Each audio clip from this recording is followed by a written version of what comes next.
Hello, this is Lauren Delsack speaking. If you're new to my channel, I am a professional astrologer. And I want to take a quick look here, or maybe not such a quick look, at the Summer Solstice Chart for 2023. So we're talking about June 21, 2023. I'm using Greenwich, UK, Greenwich Mean Time as the location, and just taking a general look at the major aspects. So this chart would be in effect from June 21st until September 21st, 2023. So there's about three major aspect configurations that caught my attention. Number one, we have Neptune square to the Sun. We have Uranus square to Mars, and we have Pluto square to the North Node, as well as the Ascendant. However, that's very geographically specific to where we're setting up the chart from, but still we're going to interpret the chart from this location. And so we'll look at these three major aspect configurations and what they could potentially indicate. So I think that they're all pretty much speaking or echoing the same themes. Let's start with the Neptune square to the Sun. So Neptune is in the fifth house, ruling the fifth house. Square to the Sun, we could say, in the ninth, ruler of the 10th. So Neptune, of course, can be deceptive, can be nebulous, and take this all with a grain of salt. We're just sort of symbolically looking at potentials here. But the fifth house has everything to do with children, ways that society likes to have fun, such as parks, amusement parks, sporting events, leisure activities,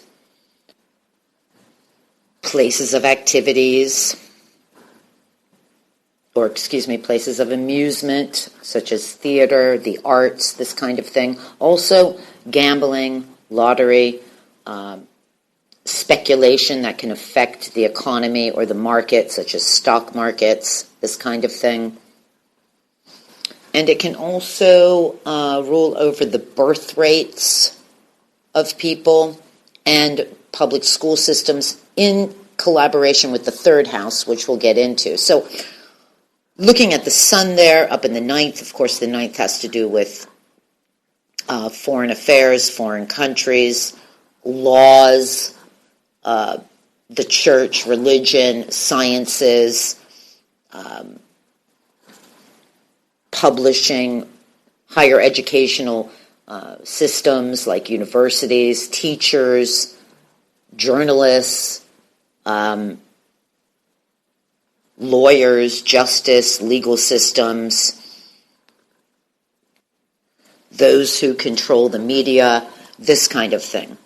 And with the Sun ruling the 10th, well, this is the government, the presidents, the parties in power, I would even say organizations in power, such as the UN, WHO, this kind of thing, one world government. Okay? So I kind of put that all together, and immediately I think about the event that just happened in Annecy, France, with the supposed attack of toddlers in a park. I don't follow news too much, but whether there was injuries, stabbing, whatever it might be, that just came into my mind because I thought about, well, the symbolism of that fifth house and having Neptune there, which can be somewhat nebulous, hard to understand, other than it really seems, this kind of thing.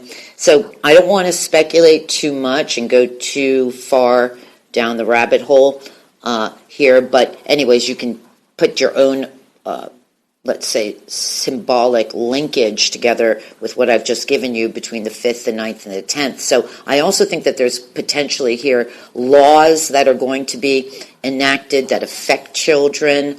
I'll summarize all this afterwards because there's other things going on here that can pertain to these laws. Yeah, so that's kind of how I'm looking at that. So I definitely think there could be things that affect children going on here, we could say, and laws being passed and this kind of thing with these government organizations, okay? Now, and also one thing I excluded, the 9th house does have to do with international travel, air travel, this kind of thing. When I get into the 3rd house, the connection with like the internet, but I mean, it could also relate to the 9th as well.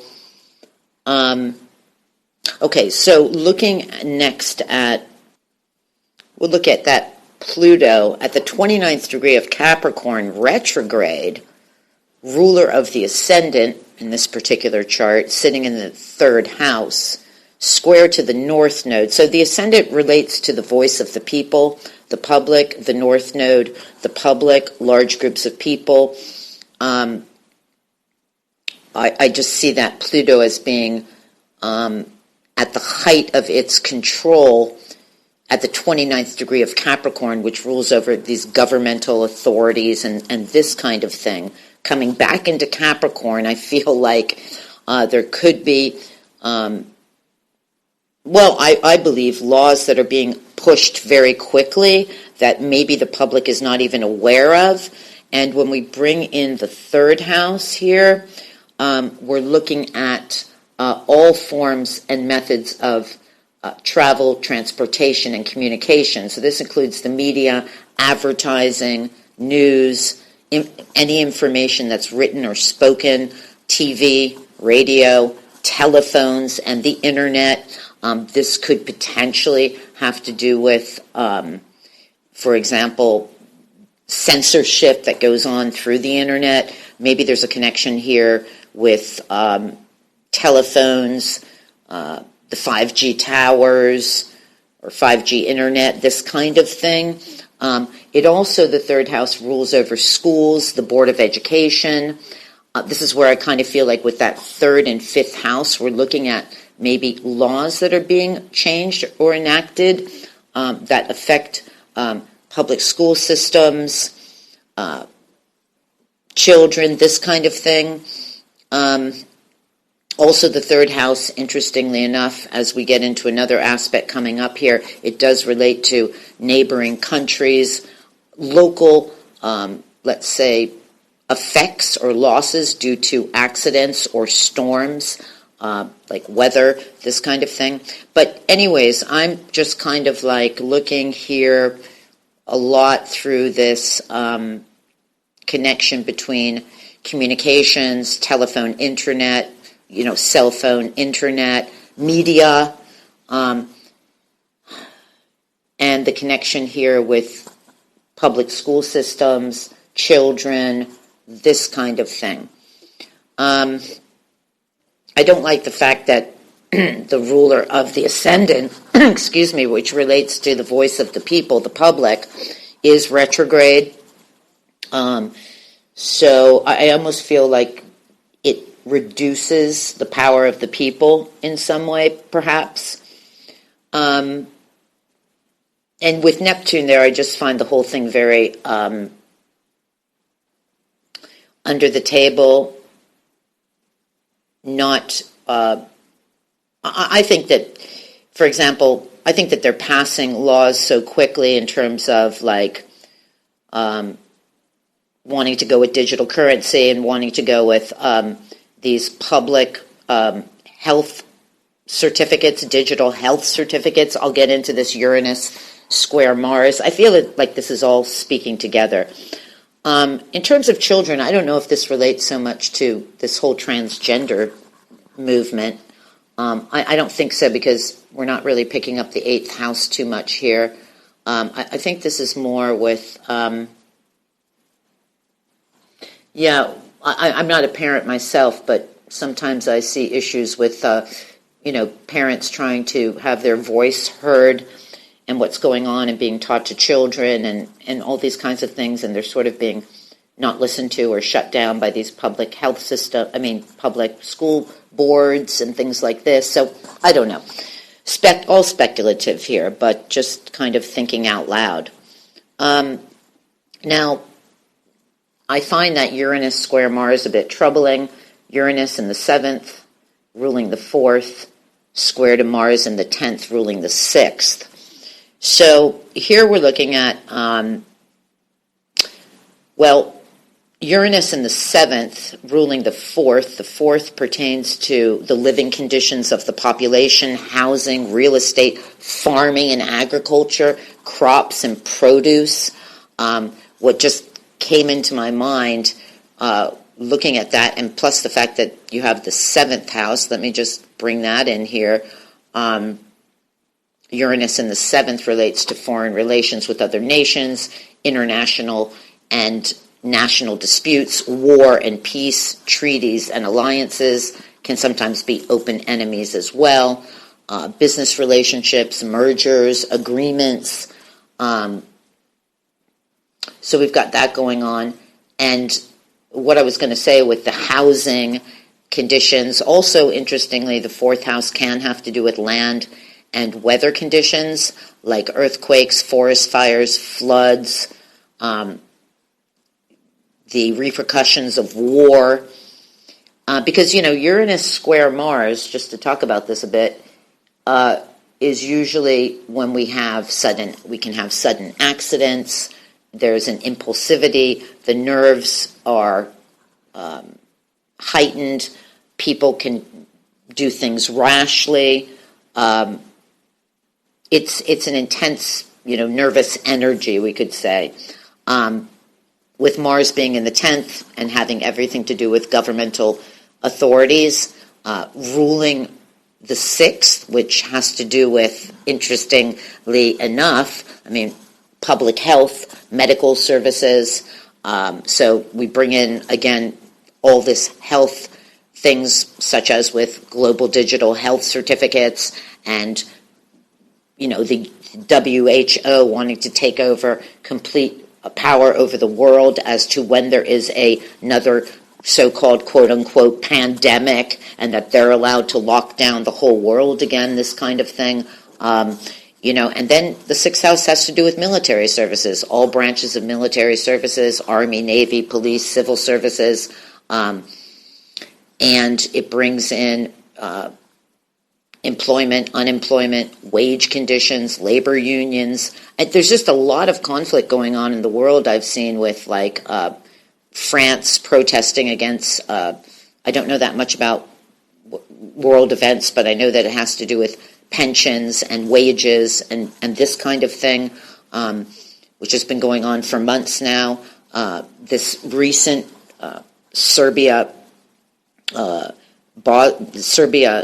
Kosovo conflict with their borders and et cetera, the threat of war, all these kinds of things.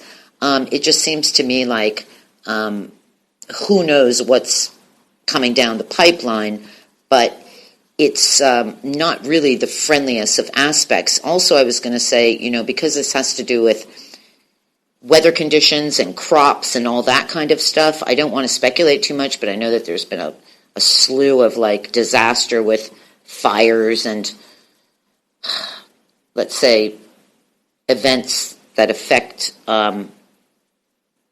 whether it's weather or affecting water systems and crops and et cetera, et cetera. Everyone has to do their own research, and I also don't want to talk too much in a video because I don't want it to get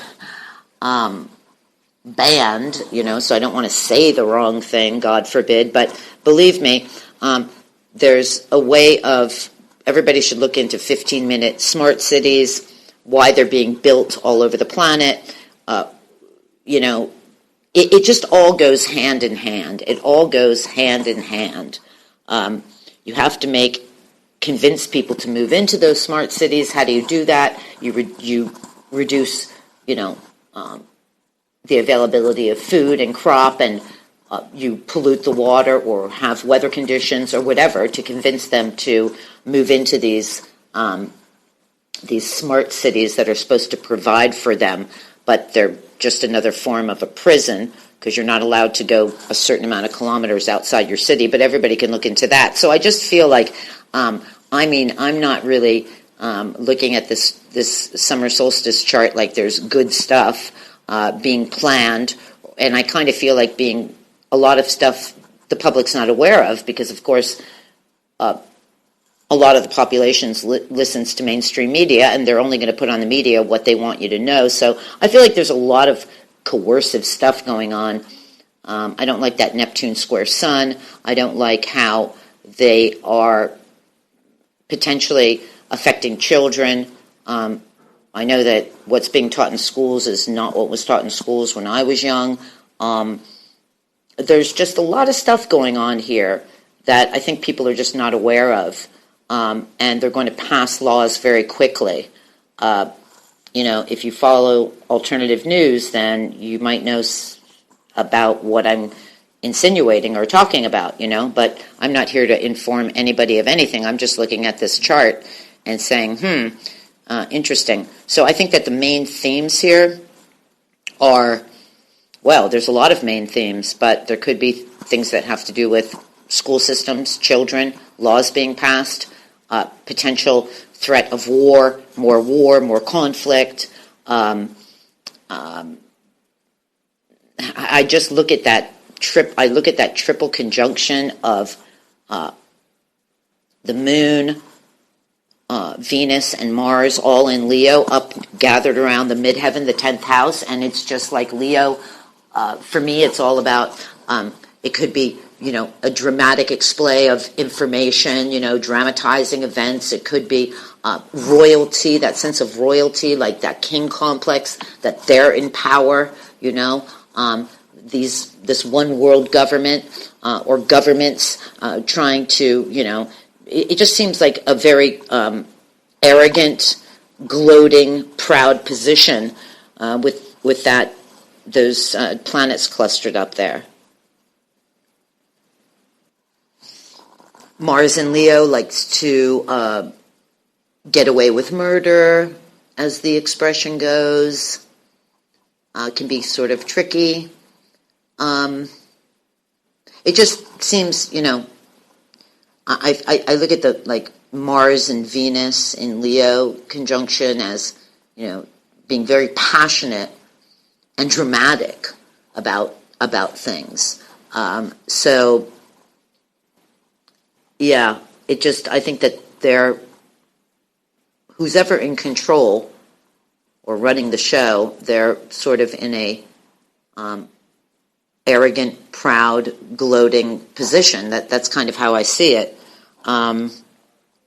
Also, just looking at the chart again, I noticed that the sun and the moon are in mutual reception with each other, so that kind of brings in the 9th house and the 10th house.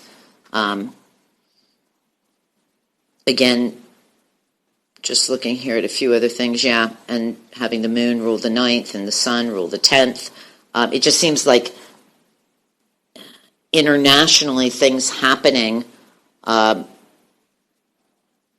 are sort of under the influence of one government, one world government. I'm sure there's a lot of other things in this chart, but this is what stands out to me. So anyways, just wanted to come back online. Hopefully people will be able to access my video. But if not, hopefully you're watching this. And, I'm always available for personal readings, ask a question service, consultations, anything I can help you through astrology with. So reach out. And thank you for listening, and wishing you a pleasant summer.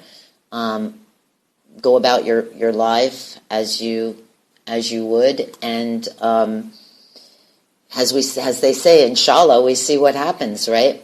But yeah, So just wanted to do a quick interpretation of that chart. And wishing you all well. So hope maybe I'll be back online for the fall equinox chart, taking a look at that. But that's what I've got for you right now. So be blessed. Take care. Bye-bye.